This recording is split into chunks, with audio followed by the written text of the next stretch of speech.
ikaze kuri twese mu ngobyi y'amahoro. Ndabaramutsa mbifuriza amahoro y'Imana, Kristu Yezu akuzwe. Uyu munsi tugiye gutangira, navuga ngo ni igice cya kabiri cy'urugendo mu biganiro byacu, ko icya mbere nagihariye cyane kumenya aho umuntu ashobora gukomerekera. Nizera ko rero wowe twatangiranye, wowe wagiye ukurikira kenshi ibi biganiro, wagiye usobanukirwa ahantu hanyuranye umuntu ashobora gukomerekera, ndetse niba byaranakubayeho ukaba ushobora kuba waragiye ubona amakuru agufasha kumenya bimwe na bimwe mu bimenyetso wibonaho aho byaba bituruka. Uyu munsi rero nahisemo ko tugiye kurebera hamwe uko umuntu yakira ibikomere. Narwo ni urugendo ruzadufata igihe kitari gito, ariko nta kibazo, nta kitwihutisha. Ni ngombwa ko tubisobanukirwa neza kugira ngo nyine tubashe gukora n'urugendo rwo gukira, hanyuma twiyubake neza, tubashe no gufasha abandi bagiye bakomereka batarabimenya, cyangwa se abo tubibonaho kubera ko nyine twasobanukiwe. Hanyuma twese nitumara kugira ubuzima bwiza, nta kabuza tuzabasha no kubaka imiryango myiza, tubashe kurera abana neza, tubashe kubaka ibihugu byacu neza, hanyuma nyine isi yuzura amahoro. Nicyo mpora nifuriza buri wese, kandi nizera ko tuzakigeraho. Hanyuma mu rugendo rwo gukira ibikomere, ni na ngombwa ko buri wese yita ku bimenyetso agenda yibonaho cyangwa se abona ku bandi, kubera yuko nabyo biradufasha, cyane cyane iyo umuntu ari kwivuza agenda avuga nyine uko yibona, ariko hari ibyo umuntu agenda yibonaho akaba yarabigize akamenyero akumva ko ari ibisanzwe, ariko nyamara bisobanura umubiri uri kumubwira ko hari ikintu kitagenda cyangwa hari ikibazo gikeneye kwitabwaho. Niyo mpamvu rero n'ibimenyetso twibonaho ni ngombwa kubyitaho kugira ngo nyine tubashe gushaka uburyo twabona ubufasha bukwiye. Nkomeza kuvuga kenshi ko ibikomere byose birakira, ariko bisaba ko umuntu abyitaho agakora nyine urugendo rwo gukira. Nongera kuvuga kandi ko kuba umuntu yarakomeretse ntabwo ari ikimenyetso cy'ubugwari, cyangwa se ko ari umuntu navuga ngo udakomeye. Oya, umuntu uwo ari we wese ashobora gukomereka, ahubwo ni uko nyine umuntu yanyuze mu bintu biremereye uko twagiye tubisobanura. Ibyo rero ntawaseka undi ko yakomeretse cyangwa se ko afite ibikomere ngo amubone nk'umuntu udashobotse cyangwa se nk'umuntu udakwiye. Oya, ahubwo ni igihe cyo gufatana mu biganza, ni igihe cyo guhagurutsanya, ni igihe cyo guherekezanya, kugira ngo nyine uwahuye n'ibyo bizazane yongere kwegura umutwe, maze atere intambwe nawe yemye. Reka turebere hamwe rero ibimenyetso bigaragara mu buryo bwa rusange. Ubushize nababwiye ibimenyetso bitatu by'ingenzi biherwaho cyane kugira ngo hemezwe ko uyu muntu nyine afite uburwayi. Ariko noneho hari ibindi bimenyetso umuntu ashobora kugendana yarakomeretse ariko nyine atabizi. Nibyo rero nshaka ko tuvugira hamwe muri rusange. Ntabwo ngenda nsobanura buri kimwe kimwe, ariko nabyo nzabikorera umwanya, cyane cyane mu bikunze kuboneka. Muri ibi bimenyetso rero nabiciyemo ibice bine. Igice cya mbere ni ibimenyetso bijyanye n'amarangamutima.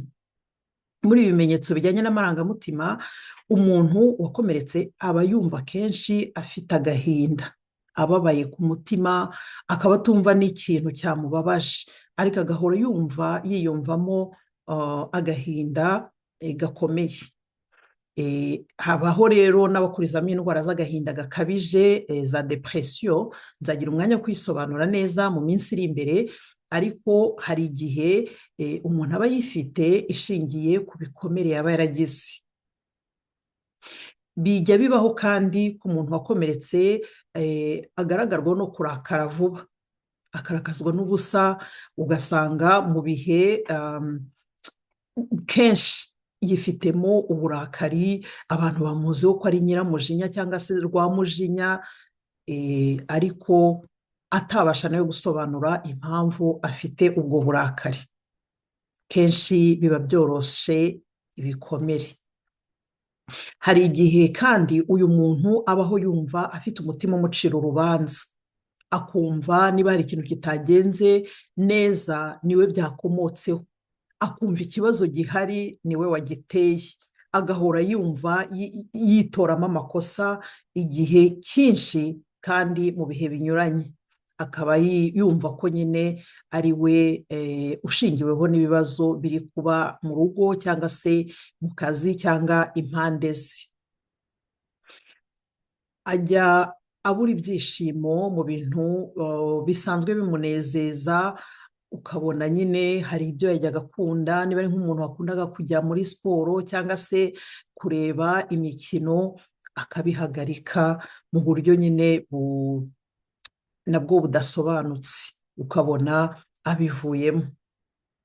Akunda kubaho nyine afite amarangamutima kenshi ahindagurika, hakaba igihe yishimye, mu kandi kanya akaba arababaye, ukabona ububabare buraje, agaragaje agahinda nko mu gihe yari ari kumwe n'abantu mu gihe cy'ibyishimo, ariko ukabona nyine arijimye mu buryo nanone umuntu wundi umwegereye atamenye ikibimuteye, kandi nawe wabimubaza ukabona nawe ntabashe gusobanura impamvu habayeho guhinduka mu marangamutima ye.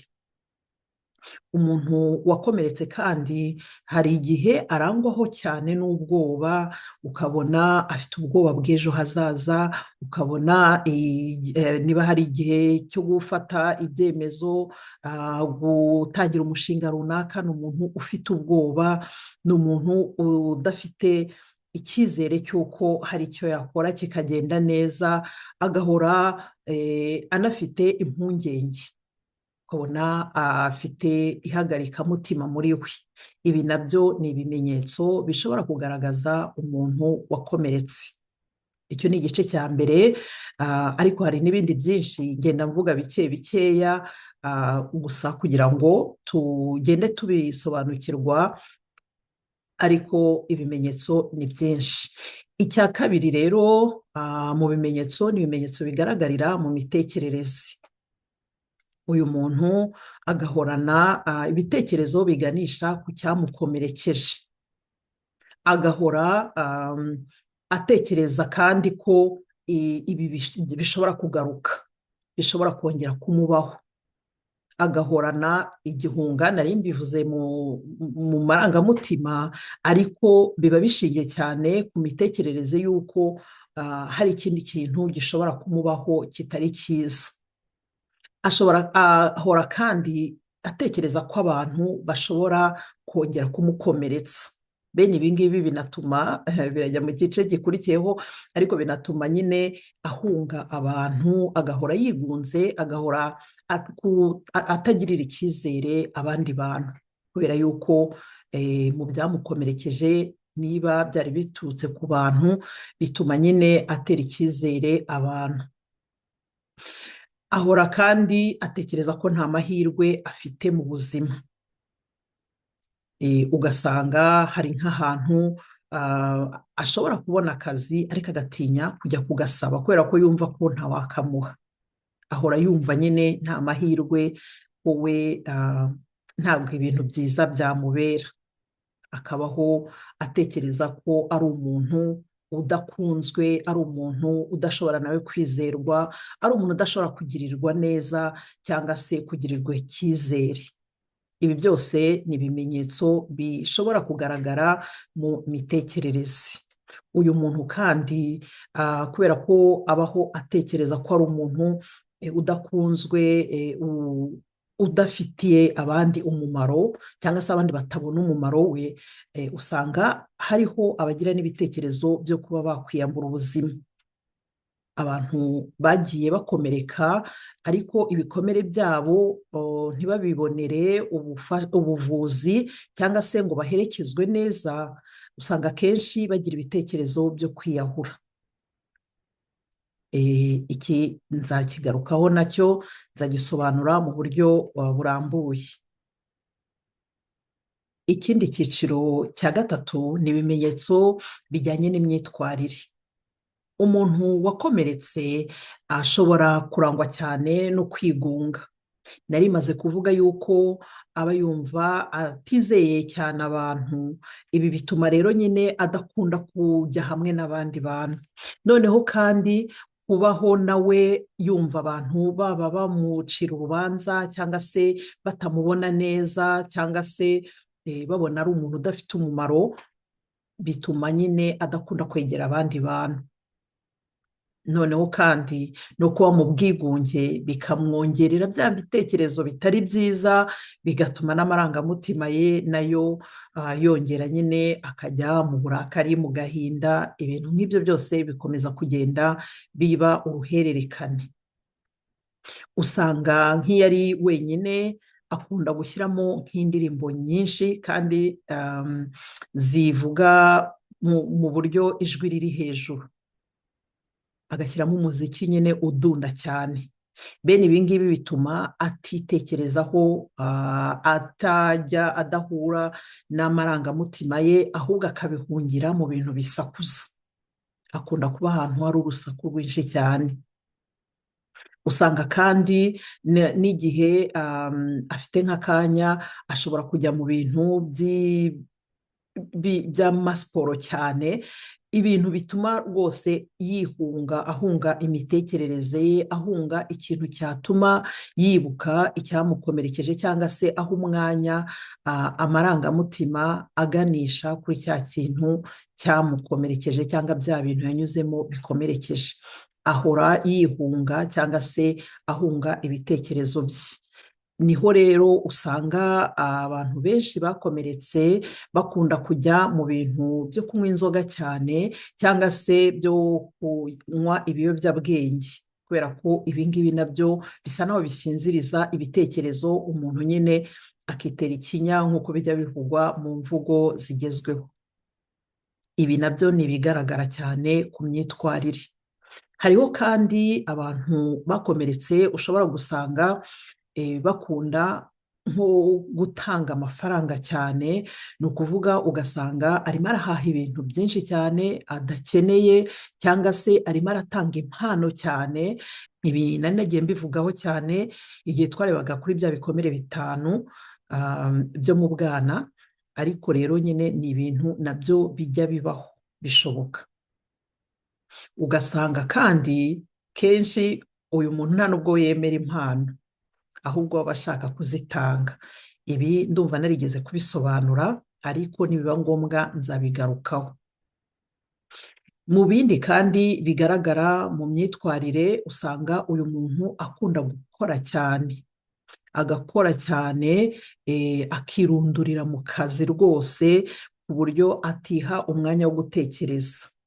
Ni bimwe nari navuze ho nanone ko aba ari nko mu bintu by'amasiporo, akajya mu bintu rwose ku buryo abyirundumuriramo, noneho ntabone umwanya wo kwiyegera ngo yitekerezeho cyangwa se agire icyo akora ku bijyanye n'ibyamubabaje, ahubwo agahora abihungira mu bindi bintu. Ikindi cyiciro cya 4 mu byo nari nateguye bijyanye nyine n'ibimenyetso, ni ibimenyetso bigaragara ku mubiri. Hano nashyizemo nk'ibijyanye n'ibitotsi. Umuntu akaba yabura ibitotsi neza neza, akajya kuryama agahendahenda, ibitotsi bikabura.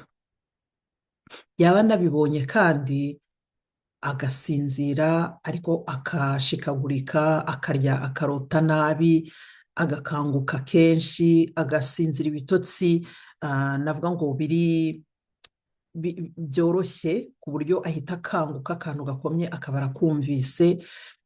Ugasanga n'iyo abyutse, niyo yabashe gusinzira ijoro ryose, ariko iyo abyutse abyutse ananiwe, kuko byari ibitotsi ataruhukiyemo. Habaho kandi n'abantu basinzira cyane, agasinzira cyane rwose, ariko nawe yabyuka ntabe yumva yaruhutse. Ibi nabyo ni ibintu bijya bikunda kugaragara ku bantu bafite ibikomere bitakize. Ubushize nari nababwiye nyine ibintu byo kugira inzozi mbi, ibyo bita cauchemar. Ibi rero nabyo ni ibintu bijya bigaragara cyane ku bantu bakomeretse. Ikindi kimenyetso kigaragara ku mubiri ni uburwayi bumwe na bumwe, nko kubabara mu gifu, kubabara umutwe, rwose igihe kirekire imiti wapi ntibikunde kugira icyo bimara, cyangwa se umuntu akaba yagira izindi ndwara nko kubabara umugongo, kubabara mu ngingo, ariko nta mpamvu isobanutse, ku buryo rwose n'ibizami bikorwa kwa muganga kenshi cyane ntihaboneke impamvu. Ibi nabyo ni ibintu bijya bikunda kugaragara ku bantu bakomeretse ku mutima. Hariho no kugira kandi umunaniro uhoraho, umuntu agahora yumva ananiwe. Ariko rero biranumvikana, umuntu uba wasinziriye nabi cyangwa atasinziriye nta kuntu atananirwa. Nuko ibi rero nabyo ni ibintu bijya bikunda kugaragara ku muntu, cyangwa se bishobora kugaragara ku muntu ufite ibikomere bitarakira. Ku bijyanye n'imirire rero nabyo bijya bigaragara hari ibimenyetso bigaragaramo ku muntu wakomeretse, ugasanga ntabwo abasha kubona apeti, cyangwa se ahubwo ahora ashaka kurya buri kanya ashaka kurya. Ibi nabyo ni ibintu bishobora kuba bifite aho byaba bihuriye n'ibikomere. Ibi nabyo ni biri mu bintu nzasobanuraho ku buryo bwimbitse mu minsi iri imbere. Ndumva rero n'abangarukiye hano, ibimenyetso ni byinshi, ariko ibyo ngibyo niba ubyibonaho, cyangwa se hari abo ubibonaho mu bakwegereye, mu bo mukorana, mu bo mubana, mu bo muvugana, ujye ubabwira bashakishe uburyo bashaka ubufasha kugira ngo bamenye kuko niba bafite ibikomere bitakize, cyane cyane niba baragiye banyura muri bya bindi byose twavuze bishobora gukomeretsa umuntu, hanyuma babone ababaherekeza kuko ibikomere birakira. Ibikomere birakira. Mu minsi iri imbere nyine mu biganiro bizakurikiraho nzavuga ibyo umuntu yakora noneho kugira ngo akire ibikomere. Nkwifuriza ibyiza bisa, nkwifuriza gukira, nkwifuriza kumererwa neza, nkwifuriza iterambere, nkwifuriza amahoro y'umutima, nkwifuriza amahoro y'Imana, kandi nkwifuriza ko waba n'umuyoboro w'amahoro kugira ngo n'abandi bose muhura ubahe amahoro, kandi nabo nyine bayakire, isi yose yuzura amahoro. Ngaho rero gira umunsi mwiza, uhahe uronke, kandi muri byose dukomeze duhekane, umpeke nguheke, uheke n'abandi, duheke n'abandi. Ni benshi cyane bakeneye gukira, ni benshi cyane bakeneye ubuzima bwiza, ariko na benshi badafite amakuru y'uko bashobora kuva mu bibabase bishingiye ku bikomere, maze bakabaho ubuzima buzira umuze. Ndakwifuriza umunsi mwiza. Kristo Yezu akuzwe.